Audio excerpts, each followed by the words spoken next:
Kula nek mukti Gareng Petruk Semar niku ora seneng. Mula kula golek seksi sampean mawon. Edan kowe. Mboten edan iki kenyataan. Ayo kowe bali. Kowe bali. Bali teng pundi? Neng omahmu.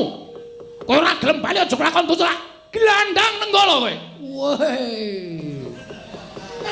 Kang Mas, ngatos-atos Kang Mas. Santai, santai.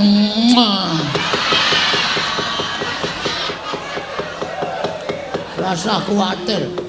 Ora usah wedi kowe, Dik. Tenang pokoke nek musuh aku ki ditantang wong ora tau wedi kok. Aku ketoke pancen wong kalan. Ning nek wis ana kata-kata sing nyerempet menuju kematian, nuwun sewu, Bagong ki menungsa ya, Mas. Aku ki menungsa. Arep aku wong ora duwe, arep aku wong kere. Nek sampean lek ngucap sak penake dhewe kaya ngono nuwun sewu.